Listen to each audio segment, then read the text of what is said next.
नमस्ते, मेरा नाम कविता है। माय नेम इज कविता और मैं आज आप लोगों के लिए एक विषय हिंदी व्याकरण का एक विषय लेकर आई हूँ जिसे क्रिया कहते हैं।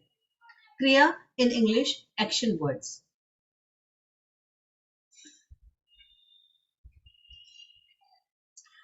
यहाँ हम एक पैराग्राफ के द्वारा गद्यांश के द्वारा हम इस विषय में रहता है। वह अपने दोस्तों के साथ मरीन तट गया।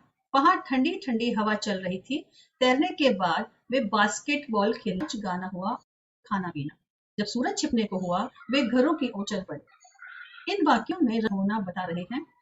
जिन शब्दों से क्रिया काम के होने या करने का पता चलता है उन्हें क्रिया कहते हैं। कहने का तात्पर्य यह है कि जो वाक्य को पढ़ने पर हमें जिन शब्दों से यह मालूम चलता है कि कुछ काम किया जा रहा है या कुछ काम हो गया है, शब्दों को क्रिया कहते हैं। जैसे उठना, बैठना, खाना, पीना, दौड़ना, पढ़ना, लिखना, चलना आदि। Ismail lives in Kerala. He went to Marine Beach with his friends. There was a cold wind blowing. After swimming, they started playing basketball. After a while, there was singing and dancing to the tune of music and then eating and drinking. When the sun was about to set, they went to their homes. In the connection, that is why doing or happening of the verb, just like blowing, swimming, playing, singing, dancing, these words are action words. The words which tell about the happening or doing of some work are called verbs, like getting up, sitting, eating, drinking, running, reading, writing, walking, etc. Next is रविवार है, कल शनिवार था, कल सोमवार होगा। इन वाक्यों में था, होगा या है ये सारे शब्द क्रिया हैं, जैसे आ, खा, पी, सो, चल आदि। Tomorrow will be Monday. In these sentences, is, was, will be also verb words.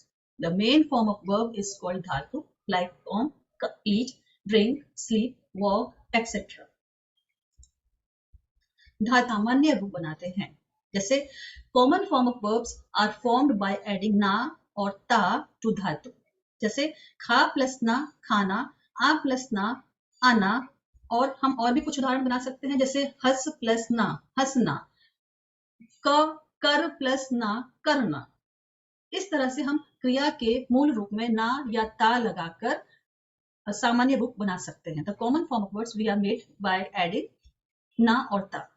क्रिया के बिना कभी कोई वाक्य पूर्ण नहीं होता। लिंग, वचन, कारक में परिवर्तन होने पर क्रिया का सामान्य रूप भी बदल जाता है। इसका वाक्य की संरचना पर असर होता है। जैसे हम उदाहरण से समझ सकते हैं, लिंग बदलने पर घोड़ा दौड़ता है। लिंग इन इंग्लिश जेंडर।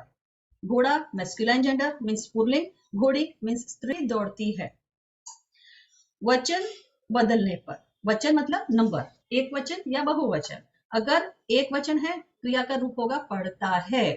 बहुवचन लड़के पढ़ते हैं। यहाँ पर लड़के बहुवचन का रूप है, इसलिए क्रिया का स्वरूप भी बदल गया है। कारक बदलने पर राहुल चम्मच से खाना खा रहा है। इन वाक्यों में कारक चिन्हों के बदलने से क्रिया का स्वरूप अंग्रेजी में इस प्रकार समझ सकते हैं, जैसे खा प्लस ना खाना, आ प्लस ना आना। Sentence is not complete without verb. The form of verb और case. On changing gender, the horse runs. Feminine gender like mare runs, घोड़ी दौड़ती है। On changing number, the boy reads. Boy एक वचन, बॉयज बहुवचन, plural word. So plural means बहुवचन, और इसे हम कह सकते हैं boys study. On changing, Rahul ate food with a spoon. Rahul is eating food with a spoon. तो कारक के चिन्हों के बदलने से क्रिया का स्वरूप भी बदल जाता है। ये हमें इन उदाहरणों से पता चलता है। There are two types of क्रिया के भेद। अब हम आगे समझते हैं क्रिया कितने प्रकार की होती है। क्रिया दो प्रकार की होती है, सकर्मक क्रिया और अकर्मक क्रिया का अर्थ होता है कर्म रहित। जिस क्रिया के साथ कर्म जुड़ा गीत गा रहा है। अब इस वाक्य में हमें राजन जो है, राजन के साथ में एक गीत ऑब्जेक्ट या क्रिया जुड़ी हुई है, इसलिए उसे सकर्मक क्रिया कहते हैं। राजन यहाँ पर कुछ कर्म कर रहा है। राजन क्या गा रहा है? राजन गीत गा रहा है। यह सकर्मक क्रिया है।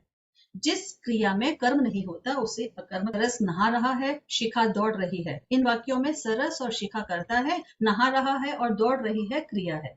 इन वाक्यों में क्रिया प्रत्यक्ष रूप से कर्ता पर निर्भर नहीं है, इसलिए इसे अकर्मक क्रिया। Shikha is running. In these sentences, Saras and Shikha are karta state. In sentences, the verb is directly dependent on the subject. So these are examples of intransitive verb. धन्यवाद। उम्मीद करती हूँ मेरा ये वीडियो आपको जरूर पसंद आएगा।